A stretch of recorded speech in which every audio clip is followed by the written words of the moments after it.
শিক্ষার্থী বন্ধুরা আসসালামু আলাইকুম। আমি রওশন আক্তার চৌধুরী আদমজি ক্যান্টনমেন্ট স্কুলের সিনিয়র শিক্ষক হিসেবে কাজ করছি। আজকে তোমাদের মাঝে বাংলাদেশ ও বিশ্ব পরিচয় নবম দশম শ্রেণীর এই পাঠ্যপুস্তকের 11 নম্বর অধ্যায়ের একটি পাঠ উপস্থাপন করব। শিক্ষার্থীরা, আমরা এই পাঠগুলো নর্মালি কি করি? আমি জানি যে তোমরা জানো যে আমরা এগুলো তোমাদের যেসব প্রশ্ন থেকে থাকে তোমরা প্রশ্নগুলো করো, তোমরা অনেকগুলো পাঠ কিন্তু সংসদ চ্যানেলে দেখতে পাও। কিন্তু আজকে আমরা যে কিশোর বাতায়ন প্ল্যাটফর্ম থেকে যেই ক্লাসটি পরিচালনা করি সেটা তোমাদের কাছে অনেক বেশি প্রাণবন্ত হয়, কারণ তোমরা এই প্যান্ডেমিক সিচুয়েশনে স্কুলে যেতে পারছো না, কিন্তু স্কুলেরই মতো করে শিক্ষককে প্রশ্ন করতে পারছো কিশোর বাতায়নের এই প্ল্যাটফর্ম থেকে। তা আমি একটু দেখি যে তোমরা কানেক্ট হয়েছো কিনা আমার সাথে। আমি মূল পাঠে যাওয়ার আগে একটু তোমাদের সাথে দেখি যে লাইভ প্রোগ্রামটি আসছে কিনা। শিক্ষার্থীরা, আমি একটু দেখি যে এটা আসলে তোমরা লাইভ হয়েছে কিনা, আমার এই সেশনটি একটু দেখবো কাইন্ডলি, তারপরে আমরা মূল ক্লাসে আসব। হ্যাঁ, আমি দেখতে পাচ্ছি। আমার পরিচয় তো হলোই। এখন আজকে আমরা যে 11 নম্বর অধ্যায়টা বলেছি, দেখো এই 11 নম্বর অধ্যায়টা আছে জাতীয় সম্পদ ও অর্থনৈতিক ব্যবস্থা। আমরা আসলে জাতীয় সম্পদ আর অর্থনৈতিক ব্যবস্থা নিয়ে আজকে পাঠ উপস্থাপন করব। জাতীয় সম্পদ, জাতীয় না বুঝলে সম্পদ বুঝো। হ্যাঁ, অনেক সময় বলে যে আমার অমুকের অনেক সম্পদ আছে, সম্পদশালী ব্যক্তি। তারপর আমরা বুঝি টাকা পয়সা গয়না গাটি, এগুলো বলতেই সম্পদ বুঝি। আর অর্থনৈতিক ব্যবস্থা, এটি একটি দেশের আসলে অর্থনীতিটা কীরকম উন্নত বা কিভাবে পরিচালিত হয়, সকলের জীবনযাত্রার মান কীরকম সেই এবং কিভাবে উৎপাদন করা হচ্ছে, সেই উৎপাদনের দ্রব্য সামগ্রী কিভাবে বন্টন হচ্ছে, সেরকম একটি ব্যাপার। এই জায়গায় একটা ছবি দেখতে পাচ্ছি, সুন্দর একটি ছবি। হ্যাঁ, কার্টুনেরই একটা ছবি লাগিয়েছি। দেখো, সে একটা গেঞ্জি পরে আছে, তার এখন মনে হচ্ছে এরকম একটা কোট তার কিনতে ইচ্ছা করছে। তোমাদেরও মাঝে মাঝে ইচ্ছা করে না? মার্কেটে যে ভালো ভালো পোশাক কিনতে ইচ্ছা করে, আমারও ইচ্ছা করে। এখন ও এই যে কোটটা দেখো কিনলো, কিনে তারপর সে পরিধান করলো। আমি এখন আমাদের এই পাঠে এই যে একটি ব্যক্তি, তার কোট নাই, তার মনে প্রয়োজন হলো একটা কোটের, এবং সে কোটটি কিনলো এবং সে পরিধান করলো। এই কোটটি আসলে কি? দেখো, অর্থনীতিতে এই কোটের উপযোগ আছে, কঠিন কঠিন শব্দ, কিন্তু আজকে যদি আমার পাঠে আমি তোমাদেরকে এই বিষয়গুলো বুঝাতে পারি তাহলে কিন্তু এটি আর কোনো কঠিন শব্দই থাকবে না। উপযোগ আছে, উপযোগটা আমি পরে বর্ণনা করব। বলা হচ্ছে এই কোটটার অপ্রাচুর্যতা আছে, এই কোটের বাহ্যিকতা আছে, এই কোটের হস্তান্তরযোগ্যতা আছে। নিচের দুটো তোমরা খুব ভালো বুঝবে। নিচের দুটি যদি আমি বলি, দেখো তোমরা কিন্তু হস্তান্তরযোগ্যতা মানে এই কোটটি এক জায়গা থেকে আরেক জায়গায় নেওয়া যায়, আর বাহ্যিকতা মানে দেখা যায় কোটটা, এই দুটো তোমরা ভালোভাবে বুঝেছ। উপযোগ আর অপ্রাচুর্যতাটাই বুঝার বিষয়, আমরা বুঝে নিব সবই। অবশ্যই আজকের পাঠ শেষে এটি খুব পরিষ্কার বুঝবো। দুটো শব্দ খাতায় লিখে রাখতে পারো, উপযোগ ও অপ্রাচুর্যতা। আসি, আমরা একটু দেখি যে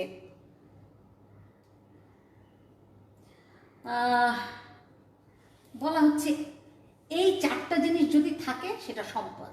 এই চারটা উপাদান মানে বিষয় যদি থাকে কোনো জিনিসে তাহলে সেটি উপাদান। কোটের এই চারটা বিষয় আছে, আমরা এই দুটো বুঝেছি, এই দুটো এখনো বুঝি নাই, এই দুটো বুঝবো আর একটু পরে। বাট এইটুকুন মাথায় রাখো যে এই চারটি বিষয়বস্তু থাকলে সেটিকে সম্পদ বলবে। তাহলে বলতে হবে একটি দ্রব্য তখনই সম্পদ হবে যখন তার উপযোগ আছে, অপ্রাচুর্য আছে, বাহ্যিকতা আছে, হস্তান্তরযোগ্যতা আছে। আরেকটি কথা দেখো, এখানে বলা হচ্ছে যে এই লোকটি অভাব ফিল করেছিল। কিসের অভাব বলো তো? তার পোশাকের। তখন সে অভাব থেকে সে কি করলো জানো? প্রচেষ্টা, মানে চেষ্টা করলো। সে হয় মার্কেটে গিয়ে অথবা কোনো দর্জির দোকানে অথবা নিজেই কি করলো, সে উৎপাদন করলো। কি উৎপাদন করলো? অর্থ উৎপাদন করে ওই কোটটিকে শপিং মল থেকে কিনলো, অথবা টেইলার থেকে বানালো, বা নিজে হাতেই বানালো, হোয়াটএভার। বলা হচ্ছে যে দেখো, এটা উৎপাদন করা হলো। তার অভাব থেকে সে একটা চেষ্টা চালালো, তারপরে একটা কিছু উৎপাদন হলো। কি উৎপাদন হলো? সেটাই কোটটি। তারপরে এরকম কোট তো অনেক না, এখন এই কোটটি বন্টন হয়। একটা মনে করো যে কোম্পানি সে এরকম কোট তৈরি করে, সে তৈরি করে কি করে বাজারজাত করে, তখন বিভিন্ন মানুষ সেটা কিনে নেয়। এরকম আরেকটি আছে, বন্টনের আরেকটি বিষয় আছে, ওটুই আমি পরে বর্ণনা করব। একটু বোঝো যে শুধু মানুষ কেন আসলে এই যে উৎপাদন করছে, এবং বন্টন হয়ে যাওয়ার পর সেটা ভোগ হয়। কারণ এর মধ্যে বন্টন হয়েছে একটি কোট, এবং সে কোটটা পরে ফেলার পরে এটি কিন্তু আর বাজারে ক্রয় বিক্রি হয় না। এগুলো একটা অর্থনীতির একটু জটিল মারপেচ, কিন্তু আমরা সেটা সহজ করে নেব। আসি আমি এখন, যখন এই কোটটি কিনে নিয়ে পরিধান করে ফেললো, এটি ভোগ হয়ে গেল, এটি আর মার্কেটে কিন্তু ক্রয় বিক্রয় হবে না। আমি এইটুকুন তোমাদেরকে পরিষ্কার করতে পেরেছি। বোর্ড দেখা যায় না বলছো, এখন কি দেখা যাচ্ছে? একটু আসলে নেটওয়ার্কের প্রবলেম থাকে। ইয়াসির, ফাহিম, সাকিব, একটু বলো যে বোর্ডকে এখন দেখা যাচ্ছে কিনা। আমি কিন্তু আমার এই মোবাইলে দেখতে পাচ্ছি, তার মানে তোমরাও দেখতে পারার কথা, তাহলে হয়তো বা তোমার নেটওয়ার্কে কিছুটা প্রবলেম থাকতে পারে। আচ্ছা, কোনো বস্তু বা দ্রব্যের উপযোগ, আমরা যে বলেছিলাম সম্পদ কি, আজকে আমরা জাতীয় সম্পদ পড়বো, তাহলে জাতীয় সম্পদ পড়ার আগে সম্পদ কি জেনে নেই। বলা হচ্ছে কোনো বস্তু বা দ্রব্যের উপযোগ, অপ্রাচুর্য, বাহ্যিকতা এবং হস্তান্তরযোগ্যতা থাকলে সেই বস্তু বা দ্রব্যকে সম্পদ বলা হয়। সোজা কথা, এই 4টা গুণ থাকলেই তখনই সেই দ্রব্যটা সম্পদ হবে। আসি, দেখো তো এখানে লেখা আছে উপযোগ। কোনো দ্রব্যের মানুষের অভাব পূরণের ক্ষমতাকে উপযোগ বলে।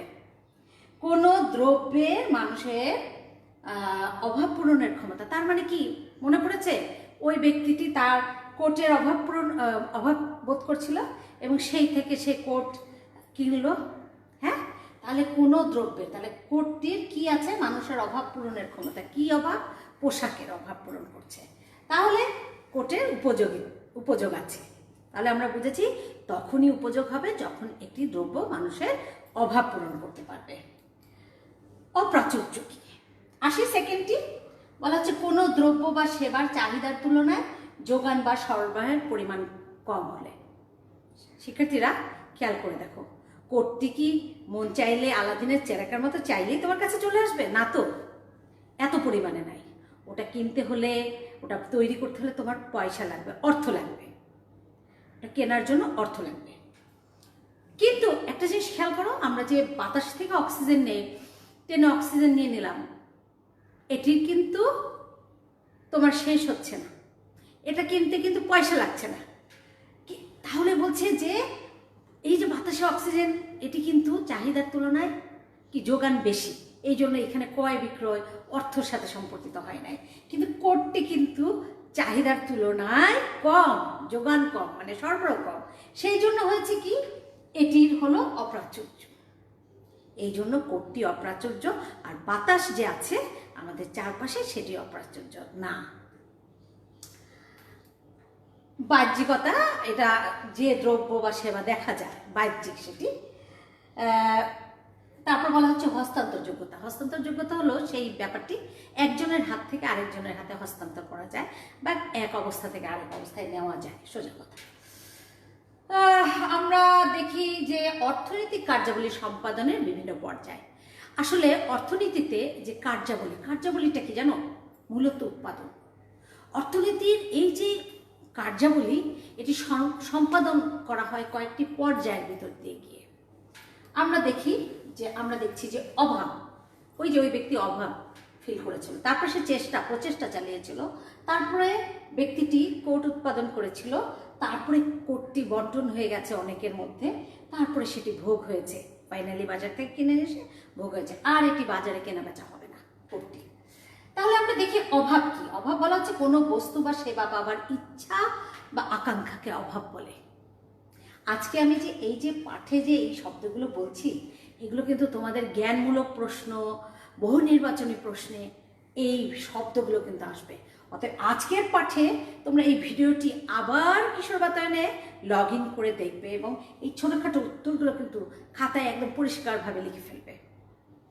বইতেও আছে উত্তরগুলো। বলা হচ্ছে প্রচেষ্টা কি? প্রচেষ্টা হলো কোনো কাজের উদ্যোগ গ্রহণ করা। সে অর্থ রোজগার করতে হয়েছিল কোটটি কিনতে। আসি, বলা হচ্ছে উৎপাদন কি? দ্রব্য বা সম্পদের এক অবস্থা থেকে অন্য অবস্থায় রূপান্তরকেই উৎপাদন বলে। ওই যে আমরা কোট দেখালাম, ওটা কি ছিল বলো তো? আগে ছিল তুলা, তুলা থেকে হয়েছিল সুতা, সুতা থেকে হলো কাপড়, কাপড় থেকে হলো কোট। তাহলে এই যে দেখলাম দ্রব্য বা সম্পদের এক অবস্থা থেকে অন্য অবস্থায় রূপান্তর উৎপাদন, তাহলে আমরা বলতে পারছি সুতা থেকে কোট উৎপাদন হলো বা সুতা থেকে কাপড় উৎপাদন হলো। বলা হচ্ছে উৎপাদিত সম্পদ উৎপাদনের উপাদানের মধ্যে ভাগ হয়ে যাওয়ার প্রক্রিয়া বন্টন। এই বন্টনটি আসলে আমরা উৎপাদন করতে হলে উৎপাদনের 4টি উপাদান আছে। আমরা ওটি নিয়েও আলোচনা করবো, তবুও একটু বলে যাচ্ছি তোমাদেরকে এখনই যে উৎপাদনের জন্য 4টি উপাদানের মধ্যে একটি হলো ভূমি, একটি শ্রম, একটি মূলধন, আরেকটি হলো সংগঠন। যখন কোনো কিছু উৎপাদন করা হয় তখন ওই উপাদানগুলোর ভিতরে সেগুলো বন্টন হয়ে যায়। যেমন ভূমিতে চলে যায় সেই উৎপাদিত খাজনা হিসাবে, শ্রমিকের কাছে চলে যায় সেটি মজুরি হিসাবে, মূলধনের যে সেখানে জমা পড়ে সুদ হিসাবে, আর সংগঠন তো মুনাফা অর্জন করে। তাহলে আমরা দেখছি উৎপাদিত সম্পদ উপাদানের মধ্যে ভাগ হয়ে যাওয়ার প্রক্রিয়াকে আমরা বন্টন বলছি। এই যে 4টি উপাদানের মধ্যে ভাগ হয়ে গেল, হ্যাঁ, এটিকে আমরা বন্টন বলি। আরও স্বাভাবিকভাবে বলি, যেমন ধরো তোমরা কি করো দেখবা কোরবানিদের সময় গরু কি করে 7 ভাগ করে। তার মানে কি এই যে 7 ভাগ করে 7 জন ব্যক্তি নিচ্ছে, বা আবার বলছে 3 ভাগ করে তার 1 ভাগ ফকিরকে, 1 ভাগ আত্মীয় স্বজনকে, 1 ভাগ নিজেকে রাখা। এগুলো আসলে বন্টন, ঠিক আছে? আচ্ছা, অর্থনীতিতে একটু ওইভাবে উৎপাদনের কথাটি বলা হয়েছে। এরপরে আসি ভোগ কি?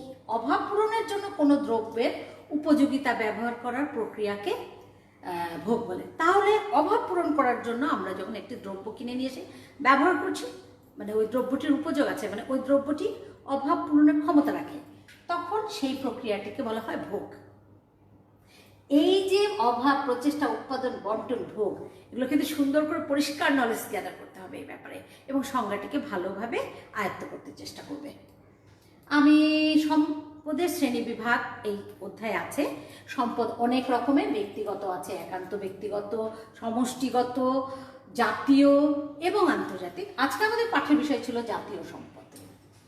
আমরা এই একটি জিনিস বোঝার জন্য এতগুলো জিনিস এসেছি। আচ্ছা, আমরা দেখলাম প্রায় 5 ধরনের সম্পদ আছে। আমি একটু দেখিয়েছি ব্যক্তিগত সম্পদ, বাড়ি, গাড়ি। একান্ত ব্যক্তিগত সম্পদ, যেমন জয়নুল আবেদিন তার যে চিত্রগুলো তার প্রতিভা দিয়ে এঁকেছে, এটি একান্ত ব্যক্তিগত সম্পদ ছিল। সমষ্টিগত হলো এই যে রাস্তা, হ্যাঁ, রেলপথ, এগুলো সমষ্টিগত সম্পদ, এগুলো সবাই মিলে আমরা ব্যবহার করি। জাতীয় সম্পদ এই যে তোমার ব্যক্তিগত আর সমষ্টিগত সম্পদগুলো একসাথে আসলে জাতীয় সম্পদ। আর আন্তর্জাতিক সম্পদ যেমন গুগল একটি সম্পদ, কিন্তু এখন এটি না, এটি তথ্য প্রযুক্তির একটি সম্পদ। এটি কিন্তু আর আমেরিকা ধরে বসে থাকতে পারেনি, এটাকে সারা বিশ্বে দিয়ে দিতে হয়েছে। এর মধ্যে সাগর, মহাসাগর, এগুলোও কিন্তু আন্তর্জাতিক সম্পদ। আমরা রাষ্ট্রের সকল নাগরিকের ব্যক্তিগত সমষ্টি সম্পদকে জাতীয় সম্পদ বলছি। দেখো, আমরা আজকে পড়ছি কি জাতীয় সম্পদ, তার মানে কি রাষ্ট্রের সকল নাগরিকের ব্যক্তিগত সমষ্টিগত সম্পদকে আমরা কি বলছি একত্রে? জাতীয় সম্পদ। তাহলে জাতীয় সম্পদ কি তোমরা বুঝলে? রাষ্ট্রের সকল নাগরিকের ব্যক্তিগত ও সমষ্টিগত সম্পদকে একত্রে জাতীয় সম্পদ বলে। জাতীয় সম্পদ আসলে আমরা 2 ভাবে পাই। একটা হলো আল্লাহ তাআলা প্রকৃতিতে দিয়ে রেখেছে, সেরকম প্রকৃতি প্রদত্ত, এগুলো আসলে প্রকৃতিতে এমনি থেকেই আছে। আর একটি হলো মানব সৃষ্ট, আসলে ওই প্রকৃতির কিছু দ্রব্য ব্যবহার করে যখন মানুষ কিছু উৎপাদন করছে, সেটি হলো মানব সৃষ্ট সম্পদ। তা আমরা একটু দেখি মানব সৃষ্ট সম্পদের মধ্যে রাস্তাঘাট, ব্রিজ, ঘর বাড়ি, এরকম অবকাঠামোগুলো। আর প্রকৃতির প্রদত্ত আমরা দেখছি এখানে গাছপালা, পশু পাখি, খনিজ দ্রব্য, পানি, হ্যাঁ, সৌরশক্তি, এগুলো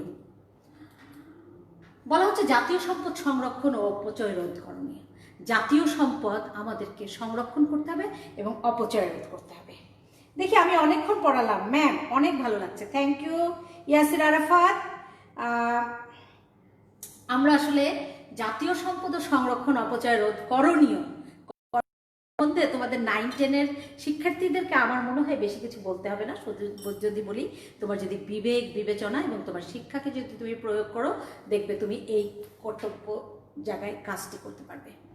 সাপোজ ধরো আমি নিজেই করি, নিজেকে করি আর ভাবি এটি আর করবো না। যেমন দাঁত মাজার সময় আমি ট্যাপটি খুলে ব্রাশটি ভিজিয়ে যে দাঁত মাজা শুরু করি, তারপরে আর ট্যাপটি বন্ধ করি না, পানি যেতেই থাকে। এটা আর করবো বলো তো? এতে আমাদের কি অপচয় হচ্ছে? জাতীয় সম্পদ, এই যে পানি, পরিষ্কার পানি, সুপেয় পানিটা আমরা নষ্ট করে ফেলছি।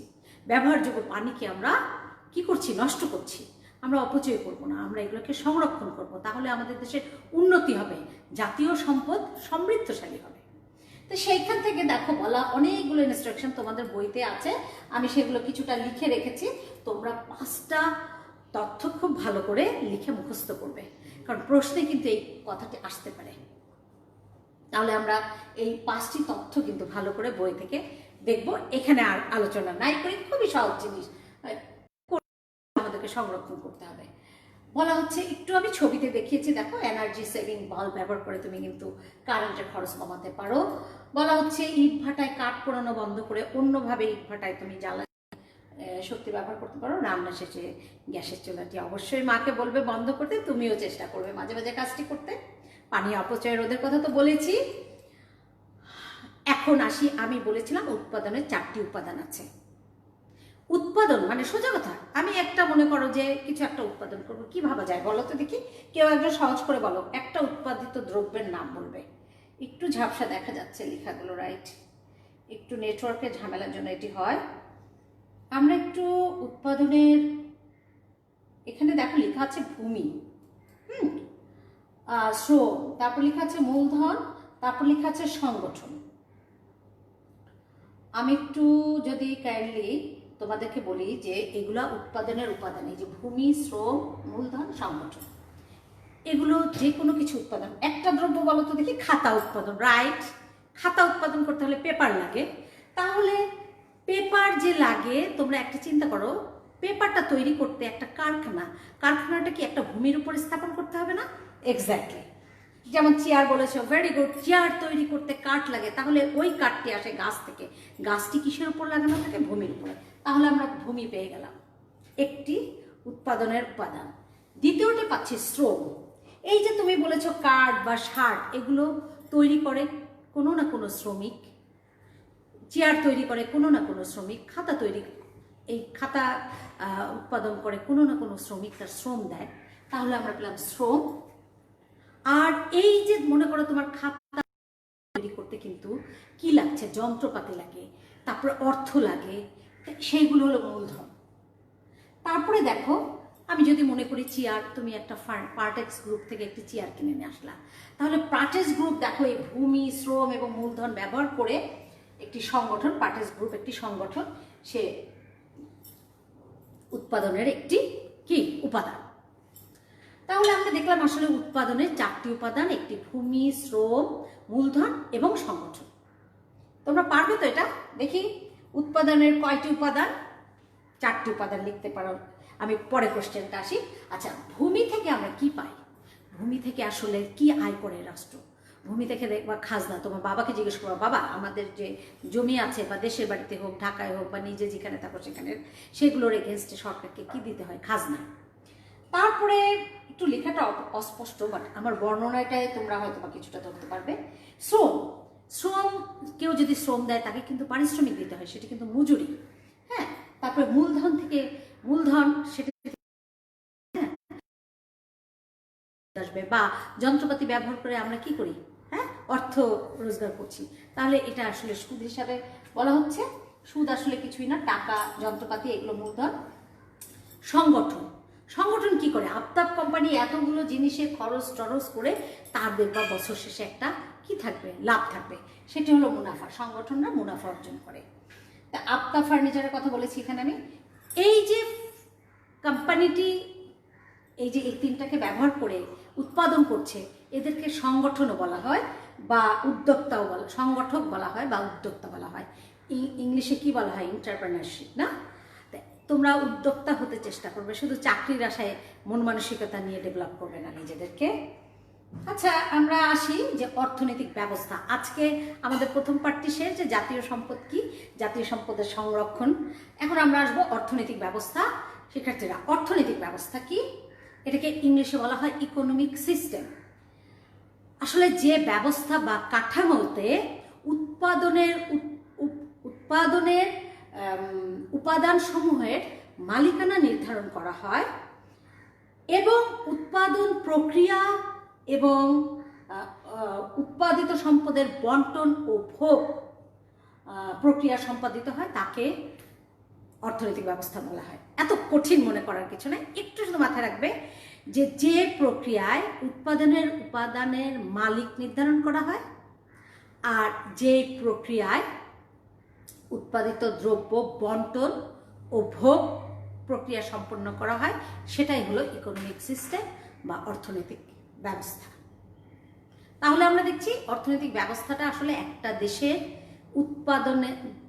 উৎপাদনের উপাদান, এটার মালিক কারা, ভূমির মালিককে, মূলধনের মালিককে, সংগঠনের মালিক কারা, এটা নির্ধারণ করা হয়। আরেকটি দেখছি অর্থনৈতিক ব্যবস্থায় তোমার এই যে উৎপাদনের উপাদানগুলো যেই প্রক্রিয়ায় উৎপাদন করা হচ্ছে, কোন সিস্টেমে, এটা কি সরকার করছে না বেসরকারি না ব্যক্তিগত নাকি সরকারি উদ্যোগে করা হয় উৎপাদনগুলো, সেই প্রক্রিয়াটা। আর এটি কিভাবে বন্টন হচ্ছে, এটি কি অল্প কিছু লোক শুধু ভোগ করে নাকি সবাই মিলে ভোগ করছে? হ্যাঁ, এই ব্যাপারটি, বন্টনটি এবং ভোগের ব্যাপারটি, এটি আসলে অর্থনৈতিক ব্যবস্থা। আমরা একটু দেখি এখানে আমরা দেখছি একটি ভূমিতে চাষ করছে, একটি ভূমি হলো উপাদান, না অর্থনৈতিক ভাষা বলবো উপাদান। উপাদান থেকে চাল উৎপাদন করেছে, তাহলে আমরা বলছি উৎপাদন করা হলো চাল। আমরা দেখছি যে চালটি আসলে কি প্রক্রিয়া উৎপাদন করলো, এটি কি সরকার করলো না ব্যক্তিগতভাবে করলো। আর আমরা দেখছি যে এখানে বন্টন, আসলে এই চালটি সকল জনগণই পাচ্ছে কিনা খেতে, কিনে ব্যবহার করতে পারছে কিনা। আর আমরা দেখছি যে যখন চালটি ভাত রান্না করে একজন খেয়ে ফেলছে, চালটি ভোগ হয়ে যাচ্ছে। এই অর্থনীতিকের এই চারটি জিনিস আমি কিন্তু তোমাদেরকে চিত্রের মাধ্যমে খুব সুন্দর করে বোঝাতে পেরেছি আশা করি। আসি আমরা, অর্থনৈতিক ব্যবস্থা সারা বিশ্বে 4 ধরনের আছে। তার মধ্যে একটি হলো ধনতান্ত্রিক অর্থনৈতিক ব্যবস্থা, একটি সমাজতান্ত্রিক অর্থনৈতিক ব্যবস্থা, একটি হলো ইসলামিক অর্থনৈতিক ব্যবস্থা। তোমরা দেখো তো এই 4 ধরনটা দেখা যাচ্ছে কিনা, অর্থনৈতিক ব্যবস্থা। আচ্ছা, এই 4টি মিশ্র অর্থনৈতিক ব্যবস্থা এবং ইসলামিক অর্থনৈতিক ব্যবস্থা। আমরা এই 4 ধরনের অর্থনৈতিক ব্যবস্থা সম্পর্কে আজকে আলোচনা করব। দেখো, ধনতান্ত্রিক অর্থনৈতিক ব্যবস্থা, এটি আসলে এটি নিয়ে দুটো কথা বললেই হবে। সেটি হলো ব্যক্তি নিজেই সকল সিদ্ধান্ত নিতে পারে, মানে সে উৎপাদন করবে, কি পরিমাণ উৎপাদন করবে, সে কারখানা খুলবে না ব্যবসা করবে। আর এটি আসলে মুক্ত বাজার অর্থনীতিও বলা হয় মাঝে মাঝে এটাকে। আর সম্পদ ব্যক্তি মালিকানাধীনে থাকে, ক্ষুদ্র জনগোষ্ঠীর হাতে অধিকাংশ সম্পদ থাকে, সম্পদ কেন্দ্রীভূত হয়ে যায়। এটি আসলে ধনী ব্যক্তিদেরই একটি অর্থনৈতিক ব্যবস্থা বলা যায়, ধনতান্ত্রিক অর্থনৈতিক ব্যবস্থা। এখানে দেখো আরো কিছু তথ্য তোমাদের বইতে কিন্তু দেওয়া আছে, এগুলো আমি আর বলে সময় নষ্ট করতে চাই না, তোমরা একটু পড়ে নিবে যে উৎপাদনের উপাদান সমূহের মালিকানা কারা হয় এই ধনতান্ত্রিকে। সোজা কথা, এটা ব্যক্তি মালিক হচ্ছে। আমি একটু পরেরটি যাই, সমাজতান্ত্রিক অর্থনৈতিক ব্যবস্থা। দেখো, সমাজতান্ত্রিক বলতে তোমরা বুঝো যেখানে জনকল্যাণ, সবাই সমানভাবে যাতে ব্যবস্থা, এরকম একটি ব্যবস্থা। বলা হচ্ছে যে সকল সম্পদ রাষ্ট্রীয় মালিকানাধীন থাকে, সব সম্পদের মালিক হবে রাষ্ট্র এবং সমাজের অর্থনৈতিক সংগঠন এটি, যাতে কোনো ব্যক্তি যাতে এই তার মৌলিক চাহিদা থেকে বঞ্চিত না হয়, সেরকম সিস্টেম কিন্তু এটিতে আসলে ধনী ব্যক্তিরা তেমন প্রভাব খাটাতে পারে না। প্রত্যেকেই তার যোগ্যতা অনুযায়ী, লাস্ট লাইনটি তোমাদের বইতেই আছে, প্রত্যেকে তার যোগ্যতা অনুযায়ী কাজ পাবে এবং কাজ অনুযায়ী পারিশ্রমিক পাবে। Very good. হ্যাঁ, সমাজতান্ত্রিক অর্থনৈতিক ব্যবস্থার কিছু বৈশিষ্ট্য আছে। উৎপাদনের উপাদান সমূহের মালিকানা হবে আসলে রাষ্ট্র, এখানে ব্যক্তির কোনো কিছু করার থাকে না। আর অর্থনৈতিক কার্যাবলীতে সরকারি নির্দেশনা বেশি, ভোক্তার স্বাধীনতা অভাব থাকে একটু, কারণ ইচ্ছা করলেই তুমি মনে করো যে অনেক কিছু কিনে ফেলতে পারবে না, সরকারি এমন কিছু সিস্টেম এখানে ডেভেলপ করা থাকে। অর্থনৈতিক কার্যাবলীর উদ্দেশ্য আছে যে জনকল্যাণ সাধন করা, আর আয় সমভাবে বণ্টিত হয় এই অর্থনৈতিক ব্যবস্থায়। আচ্ছা, মিশ্র অর্থনৈতিক ব্যবস্থা, এটি আমরা আরেকটি, যেটি আসলে ওই যে ধনতান্ত্রিক অর্থনৈতিক ব্যবস্থা আর সমাজতান্ত্রিক অর্থনৈতিক ব্যবস্থার বৈশিষ্ট্যর একটা সমন্বয় এখানে আছে। এখানে আসলে ব্যক্তি মালিকানা এবং সরকারি মালিকানার মানে উভয়ই উদ্যোগ নিতে পারে এবং সরকার কিছুটা নিয়ন্ত্রণ করে, সেবা খাতগুলোকে কিছুটা নিয়ন্ত্রণ করে। এটি মিশ্র ধরনের একটি অর্থনৈতিক ব্যবস্থা যেখানে ধনতান্ত্রিক এবং সমাজতান্ত্রিকের 50-50% বৈশিষ্ট্য বিদ্যমান থাকে। আমরা বলছি যে মিশ্র অর্থনৈতিক ব্যবস্থার বৈশিষ্ট্যের মধ্যে বলছে সরকারি বেসরকারি খাতের সহ অবস্থান, আর একটু এটা আমরা আবার প্রিভিয়াস জায়গায় আসবো একটু। আর বলা হচ্ছে যে প্রতিযোগিতা আছে এই অর্থনৈতিক ব্যবস্থাতে, মুনাফা অর্জন ব্যক্তিক পর্যায়ে হয়, উদ্যোক্তা ও ভোগকারীর স্বাধীনতা আছে, আয় বন্টন হয়। দেখা যায় যে এখানেও একটু ধনী ব্যক্তিরাই লাভবান হচ্ছে। ইসলামী অর্থনৈতিক ব্যবস্থা, এটি আসলে কোরআন হাদিসের ভিত্তিতে একটি অর্থনৈতিক ব্যবস্থা। তা আমরা দেখতে পাচ্ছি যে যেটি বলা হচ্ছে সৃষ্টিকর্তা প্রদত্ত সকল বস্তু সামগ্রী প্রকৃতিতে আছে, এগুলো যদি আমরা অনুমোদিতভাবে সম্পদ সৃষ্টি ও ভোগ করতে পারি, এটাই ইসলামের বিধান। তুমি প্রকৃতির যেসব দ্রব্য আছে এগুলো ব্যবহার করে ইসলাম যেটি অনুমোদন দিয়েছে সেইভাবে যাতে এটি মানে ভোগ এবং উৎপাদন করা যেতে পারে, ইসলাম কিন্তু অনুমতি দেয় ব্যবসা করার। কিন্তু যেটি করে ইসলাম, দেখো ইসলামিক অর্থব্যবস্থায় কিছু বৈশিষ্ট্য আছে যেটা বলছে সম্পদের মালিকানা ব্যক্তি হতে পারবে, এখানে অনুমতি দিয়েছে। শরীয়ত ভিত্তিক অর্থনৈতিক ব্যবস্থা, আমরা জানি আমাদের ইসলাম ধর্মের 5টি স্তম্ভ আছে, হ্যাঁ, এবং রাসূলুল্লাহ সাল্লাল্লাহু আলাইহি ওয়াসাল্লাম কিছু বিধিবিধান করে দিয়ে গেছেন। সুন্নত অনুযায়ী আমরা এই শরীয়ত ভিত্তিক অর্থনীতি, এই ইসলামিক অর্থনীতি। উৎপাদন ব্যবস্থা, উৎপাদনের পারিতোষিক, আসলে দেখবা এই ইসলামিক অর্থ ব্যবস্থায় দুটো বিষয় খুব গুরুত্বপূর্ণ থাকে, একটি হলো হালাল, আরেকটি হলো জাকাত। দেখবা একটি ব্যক্তি যখন 1 লাখ টাকার মালিক হয় তাকে 2,500 টাকা দিয়ে দিতে হয়, তার মানে এখানে একটা কি হচ্ছে দেখো তো, আয় বন্টন হচ্ছে, সুন্দরভাবে বন্টন হয় এই ইসলামিক অর্থনৈতিক ব্যবস্থার। প্রাচীন বাংলায়, আমরা এবার বাংলাদেশের অর্থনৈতিক ব্যবস্থা কেমন ছিল একটু দেখো। প্রাচীন বাংলায় আমাদের একটি কথা কিন্তু তোমরা এখানে ভুল করে ফেলো প্রশ্ন উত্তর করতে গিয়ে, সমাজতান্ত্রিক অর্থ ব্যবস্থা আর সামন্ততান্ত্রিক অর্থ ব্যবস্থা। এখানে আমি কি লিখেছি দেখো তো, সামন্ততান্ত্রিক। তোমরা এই জিনিসটি খুবই কনফিউজ হয়ে যাও যে সামন্ততান্ত্রিক অর্থ ব্যবস্থা একটা, আরেকটা ছিল ওটা সমাজতান্ত্রিক অর্থ ব্যবস্থা। সামন্ততান্ত্রিক অর্থ ব্যবস্থা আসলে প্রাচীন বাংলায় প্রচলিত ছিল, মুসলিম এবং ব্রিটিশ আমলে আমাদের দেশে এটি ছিল। ভূস্বামী বলে কিছু লোক তৈরি করেছিল ব্রিটিশরা, যাদের আন্ডারে স্কুল, কলেজ, মাদ্রাসা, বাজার, ঘাট এভরিথিং ছিল। এবং এই ভূস্বামীরা খুব লাঠিয়াল বাহিনী বলে একটি বাহিনীকে পোষণ করত। এই লাঠিয়াল বাহিনী দিয়ে ওরা প্রজাদেরকে খুব অত্যাচার করত, আর ওদের অর্থনীতিটা মূলত কৃষি নির্ভরশীল ছিল, আর এদেরকে জমিদারও বলা হতো। এটি আসলে প্রাচীন বাংলায় প্রচলিত অর্থনৈতিক ব্যবস্থা। এই বাংলায় যখন প্রাচীনকাল ছিল সেই সময় এটি। পাকিস্তান আমলেও কিন্তু জমিদার প্রথাটা বিলুপ্ত করে দিয়েছিল ব্রিটিশদের প্রচলিত জমিদার প্রথা, কিন্তু পাকিস্তান কিছুদিন জমিদার প্রথা ও ধনতান্ত্রিককে একসাথে করে একটি অর্থব্যবস্থা চালু করেছিল পাকিস্তান আমলে।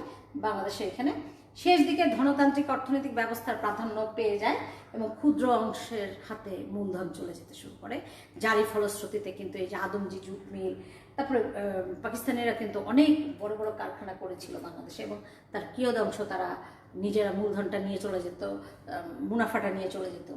শেখ মুজিবুর রহমান যখন দেশ স্বাধীন করলেন তিনি সমাজতান্ত্রিক অর্থব্যবস্থা চালু করতে চেয়েছিলেন। তিনি আসলে জনকল্যাণ সাধন করার জন্য এই কাজটি করেছিলেন।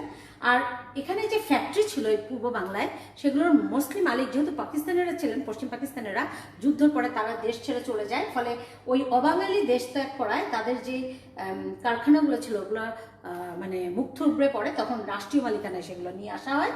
পরে অবশ্য বেসরকারি খাত ব্যক্তি উদ্যোগ সম্প্রসারণ করতে চেষ্টা করেছিলেন বঙ্গবন্ধু। বর্তমান সময়ে অর্থনৈতিক ব্যবস্থায় উৎপাদন ও বন্টন প্রক্রিয়া সরকারি ও বেসরকারি খাতের সহাবস্থা তোমরাই দেখবে যে অনেক বেসরকারি প্রতিষ্ঠান কিন্তু অনেক কাজ করছে, বহু উৎপাদন করছে। আমরা তার এক্সাম্পল বলতে পারি Bashundhara group, Jamuna group, Partex furniture, Partex group, এরকম বহুত। এরা আসলে মানুষের কর্মসংস্থানের সৃষ্টি করেছে। তো বলা হচ্ছে বেসরকারি খাত বর্তমানে যেগুলো চালু আছে, বেসরকারি খাত, ব্যক্তি উদ্যোগ, কলকারখানা, বিরাষ্ট্রীকরণ, মিশ্র অর্থনৈতিক ব্যবস্থা এবং সর্বাধিক মুনাফা এখনো ব্যক্তিরা নিচ্ছে। আমাদের শ্রমিক আসলে শোষিত হচ্ছে। আচ্ছা, জাতীয় আয়ের বৃহত্তর অংশ অল্প সংখ্যক ব্যক্তি ভোগ করে, আর ক্ষুদ্রতর অংশ হলো পুঁজিপতি মানে বিত্তবানরা। সোজাগত বাংলাদেশ যা আয় করে, জাতীয় আয়ের কিয়দংশ অল্প কিছু লোকের হাতে, আর বেশি অংশটা বেশি গরিব দুঃখীদের হাতে। আমরা দেখছি জাতীয় আয়ের ক্ষুদ্র অংশ বেশি সংখ্যক ব্যক্তি ভোগ করে, বৃহত্তর অংশ শ্রমিক মজুর, আর ক্ষুদ্রতর অংশ পুঁজিপতির মালিক। ছবি দুটো দিয়ে একটু বোঝাতে চেয়েছি এরা বড়লোক আর এরা গরিব, এদের জীবনযাত্রার মান খুবই মানে নিম্নমানের। শিক্ষার্থী, অনেক কিছু বলা হলো, এইবার আসছি আজকের সেশনের মূল জায়গায়। দেখি আজকের এই পাঠটি পরিচালনা করলাম যেভাবে, তোমরা কতটুকু অর্জন করেছো। আমি কতগুলো প্রশ্ন তৈরি করে রেখেছি এখানে, আমি প্রশ্নগুলো সবগুলোই একসাথে নিয়ে আসলাম। আমরা একটু এখন আসব প্রশ্ন উত্তরে। আমি এখানে উপযোগ বলেছিলাম, দেখি তোমরা কে উপযোগ কি বলতে পারো কিনা। অনেকটার সময় আজকে রেখেছি এই প্রশ্ন উত্তর সেশনে। ম্যাম এখন আমার কাছে বই নাই। Yasir Arafat, very unfortunate, government তোমাদেরকে বিনা পয়সায় বই দেয়, তারপরে যদি তোমরা সেই বইটি না সংরক্ষণ করতে পারো, অনলাইনেও কিন্তু আমাদের এনসিটিভি বই রেখেছে, তোমরা ডাউনলোড করে নিতে পারো বইগুলো। দেখি একটু আমাকে প্রথম এই উপযোগ শব্দটি, উপযোগ বলতে কি বোঝো একটু তোমরা যদি কমেন্ট বক্সে লিখো দেখি।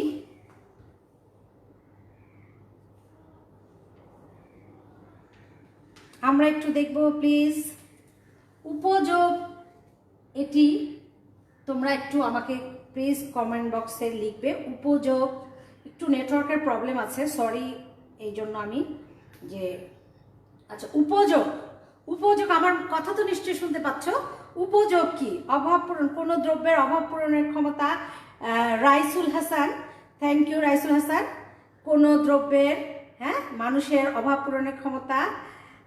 লামিয়া, ধন্যবাদ তোমাকে সঠিক উত্তরের জন্য। মার্জিয়া ধন্যবাদ, মাহবুবুর রহমান ধন্যবাদ, তোমরা সবাই সঠিক উত্তর করেছো, থ্যাংক ইউ।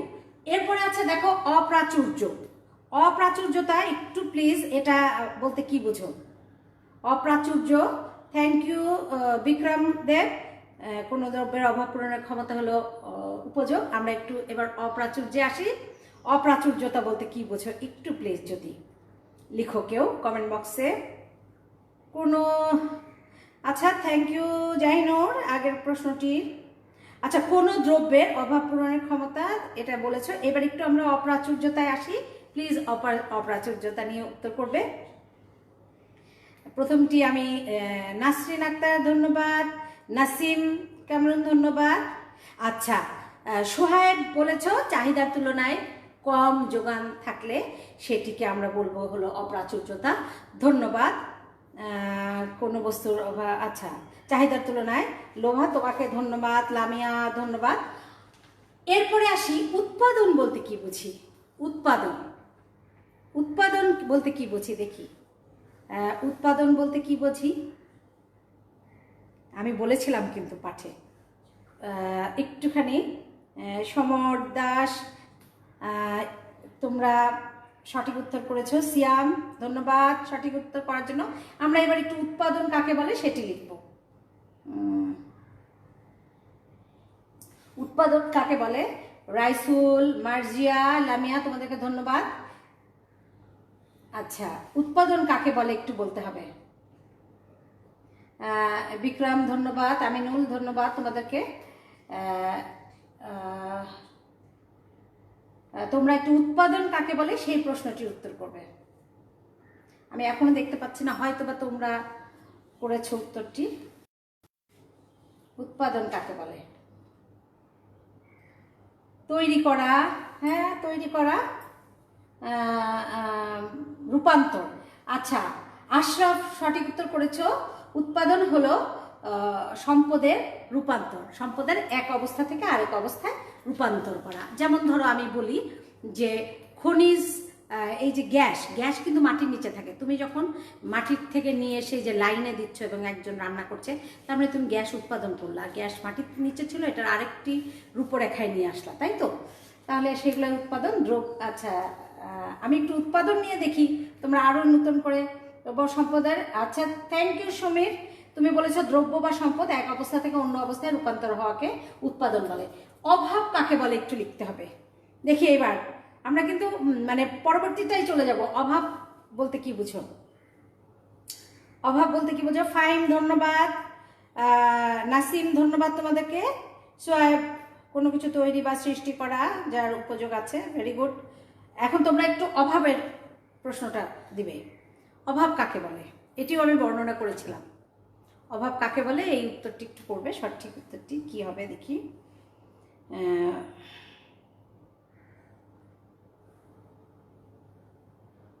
আচ্ছা, লামিয়া একটা সুন্দর উত্তর করেছে। লামিয়া ধন্যবাদ তোমাকে। হ্যাঁ, লোভা বলেছে কিন্তু উৎপাদন মানে তো নতুন কিছু সৃষ্টি হবে। আচ্ছা ঠিক আছে, সম্পদের এক অবস্থা থেকে অন্য অবস্থা। আমরা এবার অভাব জানতে চাচ্ছি। কোনো কিছু চাহিদার চেয়ে কম থাকা, রাইট? তখনই আমরা অভাব বোধ করবো না। কোনো কিছু চাহিদার তুলনায় কম থাকা অপ্রাচুর্য, কিন্তু কোনো কিছু পাওয়ার আকাঙ্ক্ষাকে অভাব বলে। দেখি আরও কেউ আমার মতো করে আরেকটু বিস্তারিত লিখতে পারো কিনা। অভাব কাকে বলে দেখি। অভাব প্লিজ একটু লিখবে। অভাব কাকে বলে? কোনো কিছু না থাকা, ভেরি গুড। কোনো বস্তু যদি প্রয়োজন আছে কিন্তু নাই, ঠিক আছে, অভাব বলে। তোমরা বুঝতে পেরেছো, কোনো বস্তুর জন্য অনুভূত প্রয়োজন, রাইট? রাইট, কোনো বস্তুর। মাহবুবুর তুমি সুন্দর উত্তর দিয়েছো, যা থেকে রাইট। ফারহাদ তোমরা ঠিকই লিখেছো। লামিয়া সঠিক লিখেছো, ঠিক আছে। আমরা এবার প্রচেষ্টা, আচ্ছা বন্টনে যাই। প্রচেষ্টাটা বোঝা যায় যে আমরা চেষ্টা করি কোনো কিছুর জন্য। বন্টনটি একটু দেখি তোমরা কেউ বলতে পারো কিনা। আমি কিন্তু বন্টন বর্ণনা করেছিলাম যে বন্টন কাকে বলে না। হ্যাঁ, উৎপাদনে একটু ক্লু দিয়ে দিচ্ছি, দেখি লিখতে পারো কিনা। বন্টন কাকে বলে? ইয়েস, একটু দেখবো যে বন্টন কাকে বলে। তোমরা একটু লিখবে, বা তুমি যদি তোমার মানে তুমি যেটা বুঝো সেটাও যদি তুমি লেখো, তাতেও আমি হ্যাপি। মানে তুমি কি বুঝেছো, এরকমই যে পাঠ্যপুস্তকের বা আমি যেটা পড়েছি সেটাই লিখতে হবে না। তুমি আমাকে বোঝাতে পারো তাহলেই যথেষ্ট। এটি কোনো কিছু সেবা পাওয়ার ইচ্ছাকে অভাব বলে, ভেরি গুড। অভাব নিয়ে অনেকেই সুন্দর, সমীর সুন্দর উত্তর দিয়েছো। রাইসুল, লামিয়া, মার্জিয়া সুন্দর উত্তর দিয়েছে। এবার আমি একটু বন্টনটা চাই তোমাদের থেকে, বন্টন ভাগ করা। দেখি রাইসুল, ভেরি গুড। রাইসুলের মধ্যে কোনো কিছু ভাগ করা, ভেরি গুড। কিন্তু একটু অর্থনীতিতে বলা হবে যে উৎপাদনের উপাদানসমূহকে, হ্যাঁ, উৎপাদনের মানে উৎপাদিত দ্রব্য উপাদানের মধ্যে মানে ভাগ করে ফেলাটা, ঠিক আছে। আমরা একটু বই পড়ে নেব। শ্রম, ভোগ কাকে বলে? তোমাদের বইতে পাঠ্যপুস্তকে আছে কিন্তু। ভোগ কাকে বলে আমি বলেছিলাম। ভোগটি কি? ভোগ কাকে বলে আমি বর্ণনা করেছিলাম। দেখি তোমরা পারো কিনা। ভোগ কাকে বলে? পাঠ্যপুস্তকেও আছে। ভোগটি কাকে বলে প্লিজ একটু যদি আমরা লিখি। ভোগ করা, কোনো কিছু সমানভাবে ভাগ করা, ঠিক আছে। কোনো বস্তু উৎপাদনের পর তা নাগরিকের কাছে পৌঁছে দেওয়া, বন্টন, very good. Bikram thank you. উৎপাদন ভাগ করে দেওয়া। Farhad thank you. খুব সুন্দর লিখেছ শরীফা। উৎপাদিত সম্পদকে উপাদানের মধ্যে ভাগ করা, খুব সুন্দর লিখেছ। সম্পদকে 4টি উপাদানে ভাগ করা, এটি আসলে খুব খুব সুন্দর লিখেছো, ভেরি গুড। আমরা এবার আসি একটু ভোগটি বলেছিলাম, ভোগ কি? ভোগ কি বলো দেখি? উৎপাদিত দ্রব্য ব্যবহার করার ক্ষমতা। ব্যবহার করে ফেললে, ভোগ করলে কি সেটি আর কেনা বেচা যায় না? Very good, thank you Nasrin, উত্তরটি দিয়েছো, সঠিক উত্তরটি। আমরা এবার একটু আসি ব্যক্তিগত সম্পদ কি। তোমাদের কিন্তু এগুলো জ্ঞানমূলকে প্রশ্নে হতে পারে, এই রকম প্রশ্নগুলো, এই চ্যাপ্টার ভেরি ভেরি ইম্পর্টেন্ট। এখান থেকে জ্ঞানমূলক প্রশ্ন, বহু নির্বাচনী প্রশ্ন আসবে, ছোট্ট ছোট্ট জায়গাগুলো নিয়ে। দেখো অনেকগুলো শব্দ, কিন্তু এত শব্দের আছে, সমারোহ আছে এই অধ্যায়ে। তো এই চ্যাপ্টারটি কিন্তু বেশি পাতাও না, একটু রিডিং পড়ার চেষ্টা করবে। ব্যক্তিগত সম্পদ একটা বলো দেখি, তোমার একটা ব্যক্তিগত সম্পদের নাম লিখে দিলে আমরা বুঝবো যে তুমি বুঝে ফেলেছো। দেখি ব্যক্তিগত সম্পদ একটার নাম লিখবে দেখি, তাহলে আমি বুঝবো যে ব্যক্তিগত সম্পদ কি তোমরা বুঝেছো। নিজের সম্পদ, ঠিক আছে। আচ্ছা, নিজস্ব সম্পদ যেমন বাড়ি, ঘর, গাড়ি, ঠিক আছে, ভেরি গুড। আচ্ছা, পরের প্রশ্নতে আসি এবার আমরা একটু। দেখো, সংগঠন, উদ্যোক্তা, অর্থনৈতিক ব্যবস্থা, সম্পদ, জাতীয় সম্পদ, উপাদানের উপকরণ, বিনিয়োগ, এগুলো হলো অনুধাবনের প্রশ্ন আসতে পারে। এই যে সংগঠন, উদ্যোক্তা, সংগঠন করে যারা তাদেরকে উদ্যোক্তা বলে, আমি তোমাদেরকে বর্ণনা করেছিলাম। তারপর অর্থনৈতিক ব্যবস্থা, ইকোনমিক সিস্টেম কি, তারপর সম্পদ কি, ওই যে 4টা গুণ থাকলে সেটি সম্পদ হবে। জাতীয় সম্পদ কি, ব্যক্তিগত সম্পদ এবং জাতীয় সম্পদ সেটা মিলে। উৎপাদনের উপকরণ, উৎপাদনের উপাদান কি, উপকরণ কি, সেগুলো। বিনিয়োগ কি, তোমাদের পাঠ্যপুস্তক। অনুধাবনের প্রশ্ন হতে পারে এবং এটি ব্যাখ্যা করতে হবে। যখন অনুধাবনের প্রশ্ন, অবশ্যই সেটি জ্ঞানমূলকটুকুন বুঝাতে পারলেই। তারপরে আমরা একটু আসি অর্থনৈতিক ব্যবস্থা নিয়ে, কিন্তু খুব বেশি আসে, ইকোনমিক সিস্টেম। তোমরা একটু দেখি লিখতে পারো কেউ, কি অর্থনৈতিক ব্যবস্থা কাকে বলে দেখি। একটুখানি প্রশ্নে উত্তর চাই, যে পরের জায়গাটাতে আসবো তোমাদের অর্থনৈতিক ব্যবস্থাটা নিয়ে।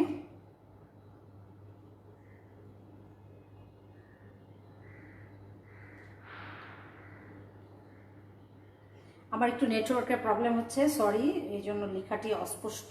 তোমরা একটু অর্থনৈতিক ব্যবস্থা, ইকোনমিক সিস্টেম, এটি কি একটু উত্তর লিখো তো দেখি। মানুষের অভাব পূরণের জন্য কোনো দ্রব্যের উপযোগিতা ব্যবহার করার প্রক্রিয়া। নো, ইকোনমিক সিস্টেমটা তোমাদের একটু বিস্তারিত লিখতে হবে, যে উৎপাদনের উপাদান সমূহের মালিকানা নির্ধারণ। তারপরে কি বলেছিলাম দেখি, বিস্তারিত লিখতে পারো নাকি? একজন একটু কমেন্ট বক্সে সময় নিয়ে হলেও এটা লিখো। আমি ততক্ষণে আরেকটু পরের জায়গায় যেতে চাই। দেখো, একটি প্রশ্ন আমি জানি না দেখা যাচ্ছে কিনা, ক দেশে কোন ধরনের অর্থনৈতিক ব্যবস্থা প্রচলিত আছে? ক দেশে কোন ধরনের অর্থনৈতিক ব্যবস্থা প্রচলিত আছে? ব্যাখ্যা করো। প্রয়োগে কিছু প্রশ্ন আসে, তোমার উদ্দীপকে শিক্ষার্থীরা, আমার কথা তোমরা একটু কনসেন্ট্রেশন করবে। কিভাবে সৃজনশীল প্রশ্ন হতে পারে এবং কিভাবে উত্তর করবে তার একটি টেকনিক। এই অধ্যায়ে মূলত আমি দেখেছি 4টি জায়গা যদি তোমরা ক্লিয়ার করতে পারো, তাহলে তোমরা প্রয়োগ এবং উচ্চতর দক্ষতার প্রশ্ন খুব সহসাই দিতে পারবে। উদ্দীপকে একটা কিছু দিয়ে তোমাকে বোঝাবে, ওটা মানে একটা অর্থনৈতিক ব্যবস্থা। হয়েছে 4 যে কোনো কোশ্চেন করবে, ক দেশে কোন ধরনের অর্থনৈতিক ব্যবস্থা প্রচলিত আছে, তোমার মাথায় তখন মিলাতে হবে। যখন দেখবে ব্যক্তি সব কিছু মালিক, তার মানে এটা ধনতান্ত্রিক। যখন দেখবে যে না, রাষ্ট্র সব কিছুর মালিক দেখাচ্ছে, তখন বুঝবে এটা সমাজতান্ত্রিক অর্থনৈতিক ব্যবস্থা। যখন বুঝবে যে না, এখানে ধনতান্ত্রিক কিছু বৈশিষ্ট্য দেখাচ্ছে, আবার এখানে দেখাচ্ছে ব্যক্তিও মালিক আছে, আবার রাষ্ট্র মালিক আছে, তার মানে এটি মিশ্র অর্থনৈতিক ব্যবস্থা। আর যখন দেখবে যে কোরআন সুন্নাহর আলোকে এরকম ব্যাপার আসছে, তখন বুঝবে যে ইসলামিক অর্থনৈতিক ব্যবস্থা। তাহলে তোমরা কিন্তু এই যে কোন ব্যবস্থা প্রচলিত, এরকম প্রশ্ন আসলেই কোন অর্থ ব্যবস্থা প্রচলিত, তখন অর্থনৈতিক ব্যবস্থা প্রচলিত, তখনই তুমি উত্তর করে ফেলতে পারবে। তোমার শুধু এই প্রত্যেকটার জন্য একটা করে শব্দ, গণতান্ত্রিকে ব্যক্তিগত, সমাজতান্ত্রিকে রাষ্ট্রীয়, আর মিশ্রতে সরকারি বেসরকারি দুটো ব্যাপার বুঝাবে। আর ইসলামিক তো কোরআন সুন্নাহর আলোকে বুঝাবে। জাকাত ব্যাপারটা থাকতে পারে, জাকাতের কথা উল্লেখ করলে বুঝে ফেলবে যে সেটি চলে যাচ্ছে কোন দিকে, ইসলামিক অর্থ ব্যবস্থায়। আচ্ছা, আরেকটি প্রশ্ন করতে পারে, ক দেশের অর্থনৈতিক ব্যবস্থার সাথে খ দেশের অর্থনৈতিক ব্যবস্থা, দুটো দেশের অর্থনৈতিক ব্যবস্থা তারা উদ্দীপকে দিবে, দিয়ে বলবে ক দেশের অর্থনৈতিক ব্যবস্থার সাথে খ দেশের অর্থনৈতিক ব্যবস্থার কি করো, তুলনা করো। এখন তোমাকে দুটো অর্থনৈতিক ব্যবস্থা বের করতে হবে। তাহলে তুমি দেখো, খুঁজে চিন্তা করে দেখো যে ক দেশে কি ব্যক্তি মালিকানাধীন, পুঁজিপতির মালিক বেশি, স্বল্প লোক অধিক সম্পদের মালিক কিনা, এগুলো ফাইন্ড আউট করতে চেষ্টা করবে উদ্দীপকে গিয়ে। আর খ দেশটিকেও চেষ্টা করবে যে এটি কোনটা, এটা কি জনকল্যাণের স্বার্থে অর্থনৈতিক ব্যবস্থা চালু আছে নাকি কোরআন সুন্নাহর আলোকে আছে, তখন তোমরা কম্পেয়ার করতে পারবে। কিন্তু যেটাকে ফাইন্ড আউট করতে হবে যেটি কোন অর্থনৈতিক ব্যবস্থার মধ্যে পড়ছে, ক দেশ কোনটার মধ্যে পড়ছে, খ দেশ। আর তুলনামূলক আলোচনা কিন্তু তোমরা করে ফেলতেই পারবে। আচ্ছা, তারপরে বলা হচ্ছে, দেখো আবার আরেকটি প্রশ্ন, আরেক ধরনের প্রশ্ন হয়, আমি একটু এই প্রশ্নগুলোতেও তোমাদের দেখাই। বলা হচ্ছে যে কোন ধরনের অর্থনৈতিক ব্যবস্থা শ্রমিক এবং আয় বন্টনে অসমতা বেশি দেখা যায়। বলা হচ্ছে কোন ধরনের অর্থনৈতিক ব্যবস্থায় শ্রমিক এবং আয় বন্টনে অসমতা দেখা যায়। তোমরা তো এখন বলতেই পারবে যে ধনতান্ত্রিক অর্থনৈতিক ব্যবস্থায় শ্রমিক শোষণ হয় এবং অসম বন্টন হয়। তাহলে এটি যদি উচ্চতর দক্ষতায় প্রশ্ন আসে তোমরা বলতে পারবে না? অবশ্যই বর্ণনা করে ফেলতে পারবে। আচ্ছা, আরেক ধরনের প্রশ্ন হয়, ক নির্দেশিত অর্থনৈতিক ব্যবস্থায়, মানে ক দেশে নির্দেশিত অর্থনৈতিক ব্যবস্থায় ব্যক্তির সর্বোচ্চ উৎপাদনশীলতা ও সৃজনশীলতা নিশ্চিত করা যায় না। কারণ হলো, দেখো কেন নিশ্চিত করা যাচ্ছে না ব্যক্তির সৃজনশীলতা?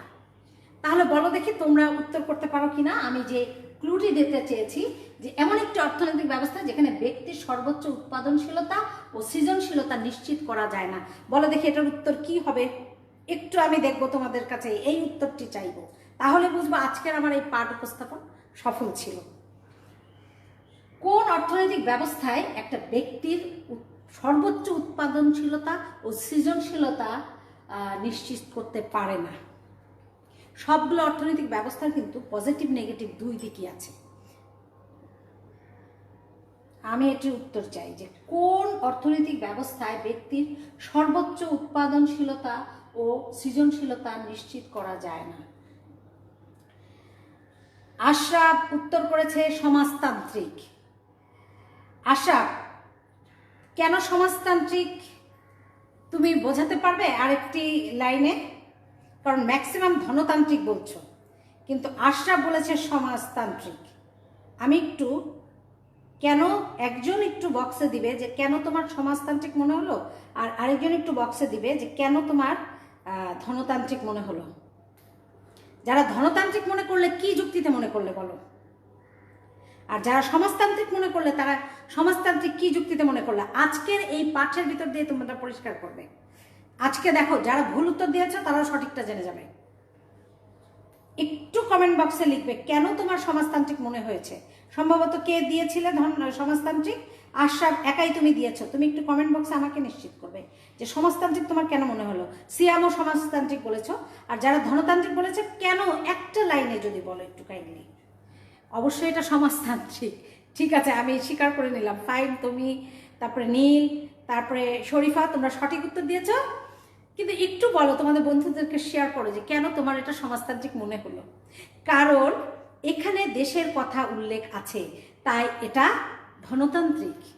দেশের কথা উল্লেখ থাকলে রাষ্ট্র যেখানে সম্পর্কিত সেখানে তো উৎপাদনের সাথে, সেটি তো আমি বলেছিলাম সমাজতান্ত্রিক।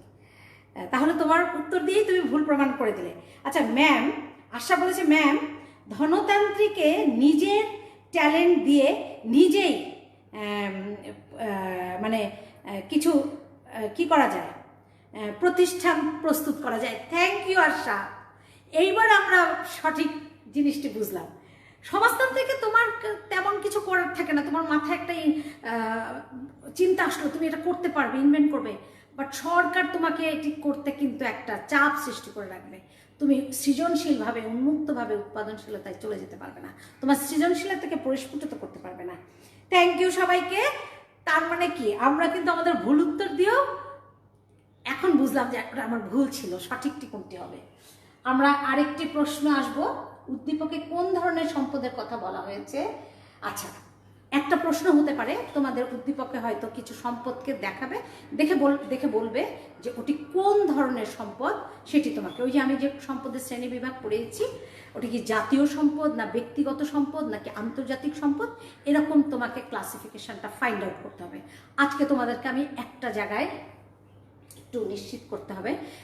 অনেক সময় তোমরা শুধু কনফিউজ হয়ে যাও, এটি কি সমষ্টিগত ম্যাডাম নাকি জাতীয় সম্পদ, এটি কি ব্যক্তিগত নাকি জাতীয়।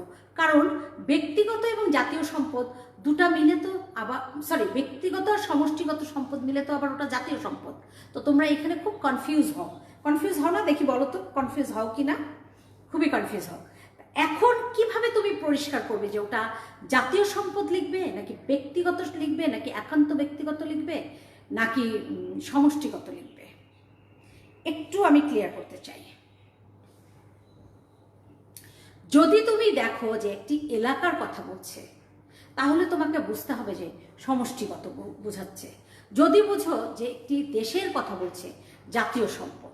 যদি বুঝো যে তোমার একান্ত ব্যক্তিগত একটা প্রতিভার কথা, একটা ব্যক্তির প্রতিভা, জয়নুল আবেদিনের কথা বলেছে, সে ভালো ছবি আঁকতো, তার এই দক্ষতা দিয়ে সে কি অনেক ছবি এঁকে অনেক পয়সা উপার্জন করেছে, এটি তার ব্যক্তিগত সম্পদ। ওই যে চিত্র অঙ্কন দক্ষতাটা, এটি তার একান্ত ব্যক্তিগত সম্পদ।